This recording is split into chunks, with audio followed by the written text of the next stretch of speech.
And we can come up with an equitable solution if we live properly, and if we live, and we can't live a perfect life, but we live the best life we can. But if I embrace something else, somebody can get it in their sick little pea brains that they have a right and can take whatever time from any of us that they want, no matter how young, no matter how small, no matter how big. And nobody has the right to that.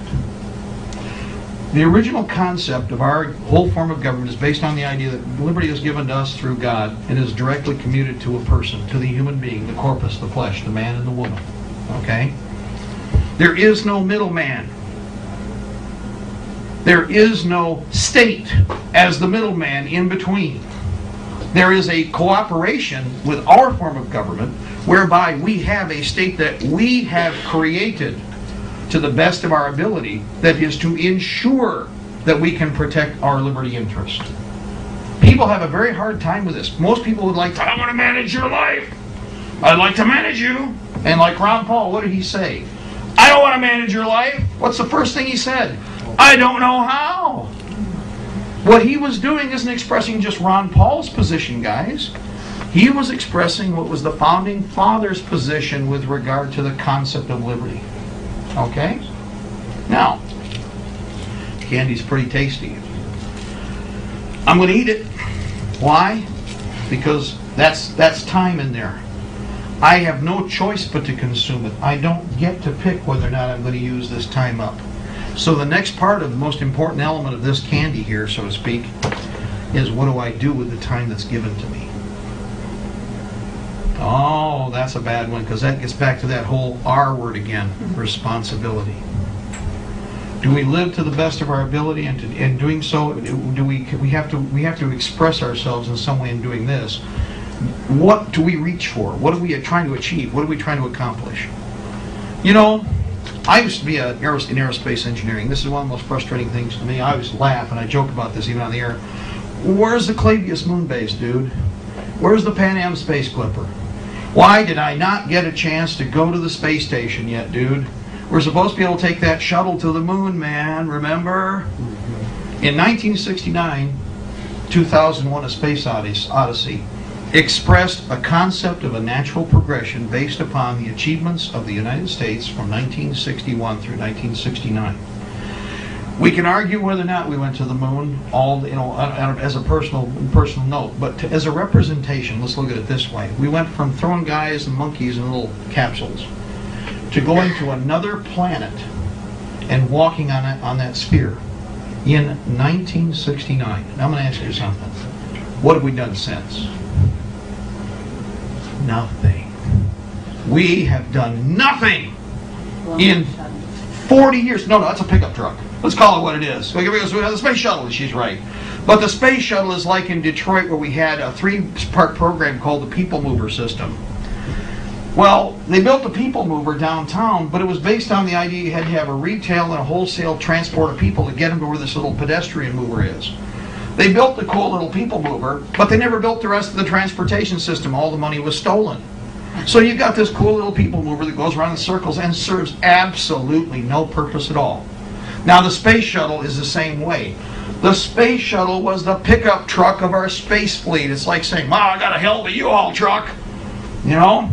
It's wonderful. Well, where are you moving with it? I don't know. We got some stuff. You know, don't worry about it. But it looks good. I got one and I rented it. Shut up. Okay? By the way, two of my pickup trucks fell out of the sky not too long ago and I haven't built any new ones. Have you noticed?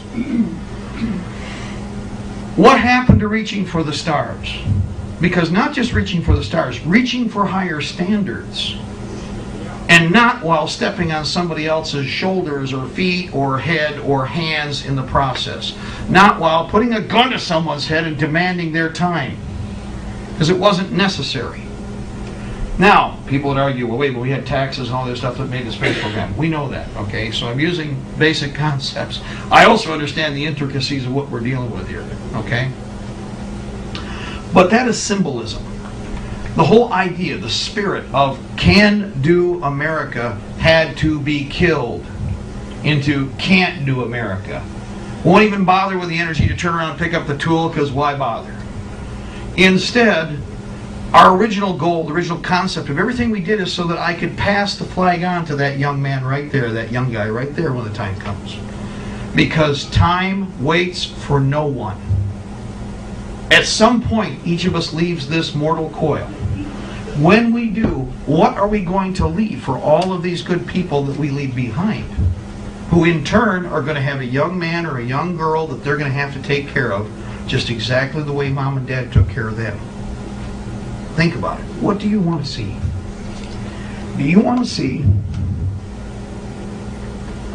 Germany, 1941?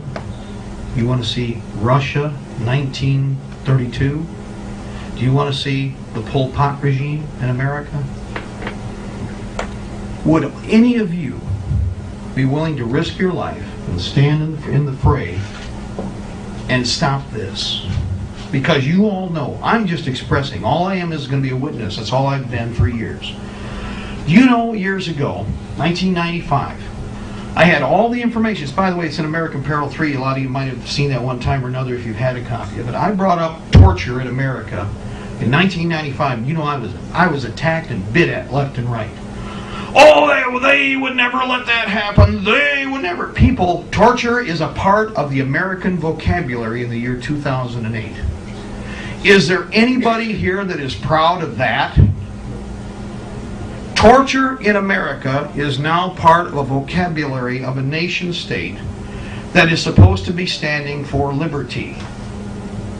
How can you say that you are standing for liberty and have your employees talking about torturing us and already torturing even other people? Now I'm going to go back to my experience.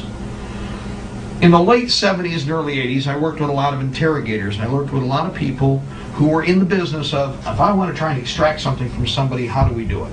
Now, that's the nature of people in warfare and on the battlefields, what they have to do sometimes, because I got to keep my troops alive, okay? I worked with men who had perfected this part of the intelligence arm. Interrogation is required. Then everybody usually, they get this picture. Why do they do it now? Because in America today, this is the picture. Breaking out the cigarette butts and breaking out the razor blades and see how long it takes while you're making somebody squeal and scream. But that was not the nature of our environment and our people at one time. In fact, just reverse. The first thing that the instructors said was this: the moment that you have resorted to physical injury or to pain, you have failed in the process, and nothing that you do will be fruitful.